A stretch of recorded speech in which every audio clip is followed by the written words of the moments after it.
Hello everyone!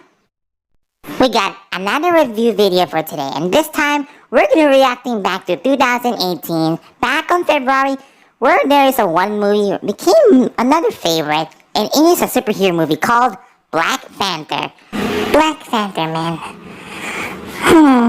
I miss his character. I teared out where he died back in 2020.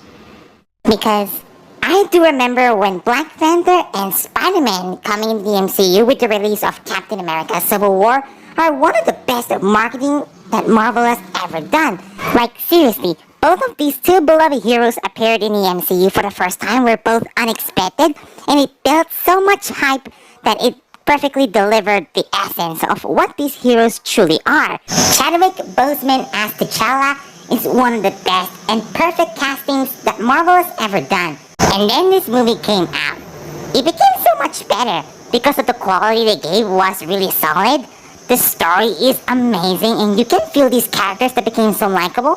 The fight scenes are really amazing too. The soundtrack was a banger. And yes, it's one of the best Marvel movies of all time.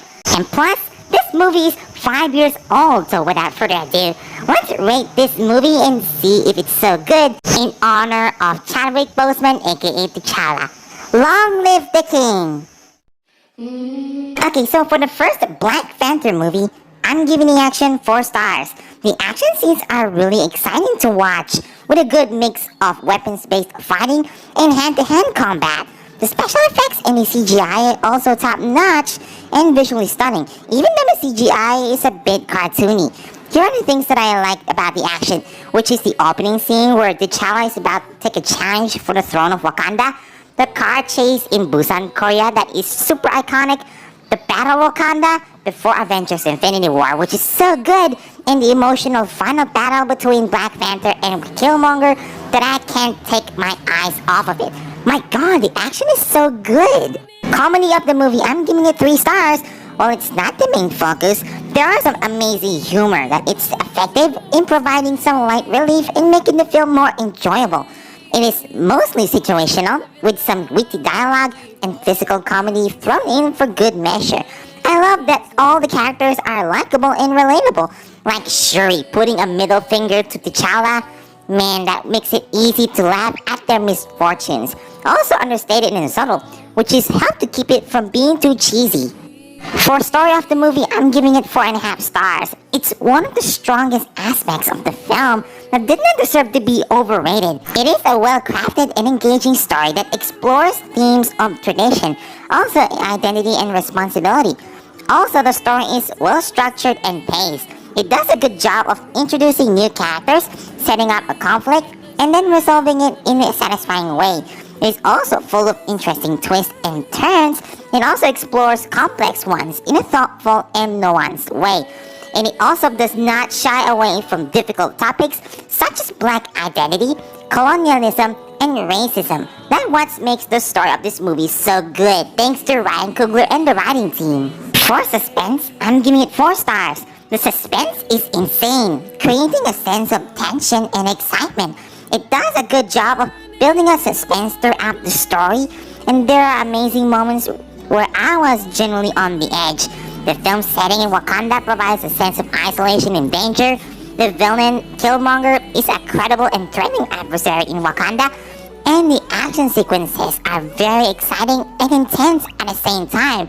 Overall, it's not as strong as some other films, but it is still effective, creating some sense of dread that Marvel has ever done. And lastly, for pacing, I'm also giving it 4 stars. The film moves at a brisk pace, but it never feels rushed. It does a good job of balancing action, humor, and drama, and the pacing never feels uneven. It does a good job of introducing the characters and setting up the conflict in the first act. The action sequences are exciting, but they never feel gratuitous. The humor is mostly subtle and understated, which helps to keep the pacing from feeling too fast. And the ending is truly satisfying and it does not feel rushed overall. So for casual viewers, I'm giving it S. For cinephiles, I'm giving it A. And critically, this film is the highest rated MCU movie of all time by Rotten Tomatoes with the rating of 96%. I'm giving it S. Black Panther is a well-made film with a strong story, engaging characters, and exciting action sequences. The film also explores complex themes in a thoughtful and nuanced way. It is a great film that is worth watching. And I'm damn sure this one is one of the best installments in Phase 3. Now that Chadwick Boseman is gone, and now with Wakanda Forever come out, it's the end of Phase 4. I really love that sequel, just like this movie, because they truly dedicated the memory of Chadwick Boseman. Wakanda Forever! I'm giving it 9.5 over 10.